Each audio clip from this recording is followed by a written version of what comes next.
Bonjour, je suis Paul Ferris, je suis journaliste et écrivain, spécialiste des médecines naturelles, et plus particulièrement de l'homéopathie et des fleurs du Dr Bach. Aujourd'hui, je vais vous parler de l'utilisation des fleurs de Bach et du choix des fleurs de Bach. Donc les fleurs de Bach, comme je l'ai dit dans un précédent entretien, ce sont des remèdes qui se présentent sous la forme de petits flacons de gouttes, donc alcoolisés, sur une base de cognac. On en prend 2-3 gouttes, pas plus, c'est pas la peine, 2-3 fois par jour, afin de rééquilibrer les émotions.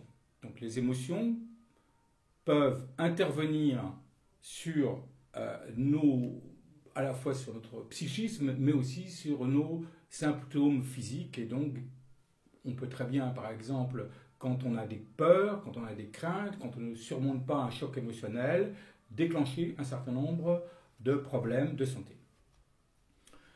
Alors, qu'est-ce qui se passe? Quand on a déterminé le bon remède qui correspond à un état de choc ou à un état émotionnel. Il faut savoir que Bach a déterminé 7 états d'âme ou 7 états émotionnels importants qui permettent de classer les plantes. On ne va pas rentrer dans les détails, mais ces états d'âme correspondent principalement à la fois à des sentiments, à des peurs ou à des relations que l'on peut avoir avec son entourage. Ainsi, par exemple, on a une plante qui est très spécifique, qui est holly qui est le hou, et le hou permet donc de lutter contre les crises de jalousie. Les crises de jalousie, soit qu'elles soient chroniques, soit qu'elles soient tout bêtement sporadiques, c'est-à-dire ma compagne rentre tard ce soir, je suis inquiet, je ne peux pas m'empêcher d'être un peu jaloux. Pour me calmer et pouvoir l'accueillir et éventuellement la rassurer s'il lui est arrivé quelque chose, je vais prendre quelques gouttes de holly, ce qui me permettra de ne pas mettre en avant ma jalousie quand je vais l'accueillir. Ça peut être aussi pour des personnes qui sont rongées par la jalousie. Et dans ce cas-là, non seulement elles pourrissent la vie de leur entourage, mais elles vont se pourrir elles-mêmes la vie et elles vont avoir elles vont déclencher chez elles des problèmes physiques. Par exemple, ça pourrait être la constipation, ça pourrait être d'autres soucis. Alors comment ça fonctionne? Une fois qu'on a déterminé justement la bonne fleur, le bon élixir, on en prend soit au moment de l'émotion forte, soit si c'est un trouble chronique, on en prend 2, 3, 4 fois par jour, 2-3 gouttes comme je viens d'indiquer, simplement sous la langue, ou bien dilué dans un verre d'eau pour les personnes qui n'aiment pas le goût de l'alcool. C'est de l'alcool à 27 degrés, c'est du cognac à 27 degrés.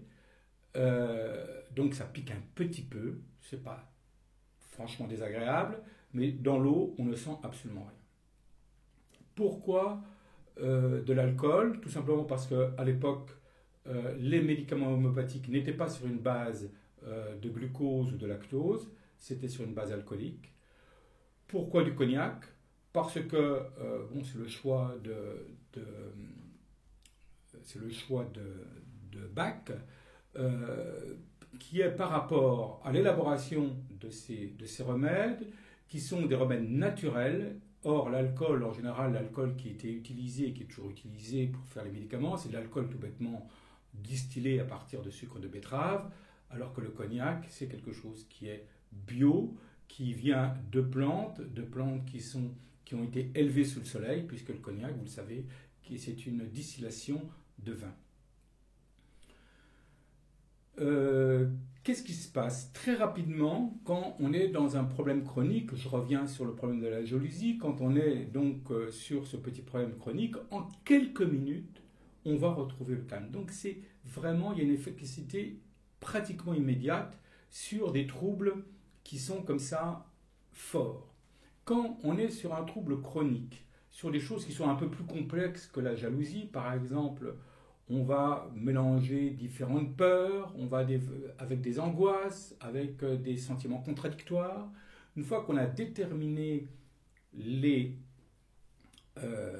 émotions qui nous bousculent et qu'on a pris l'élixir, on va s'apercevoir au bout de 3-4 jours qu'on va avoir comme une sorte de rideau d'écailles qui va tomber et on va se retrouver dans une clairvoyance. Et non seulement on va comprendre des choses en soi-même, on va comprendre ce qui n'allait pas au niveau émotionnel, non seulement on va, entre guillemets, cicatriser les blessures que l'on va avoir, mais en plus, toutes les douleurs, toutes les souffrances, même physiques, qui accompagnaient ces troubles, vont doucement s'éteindre.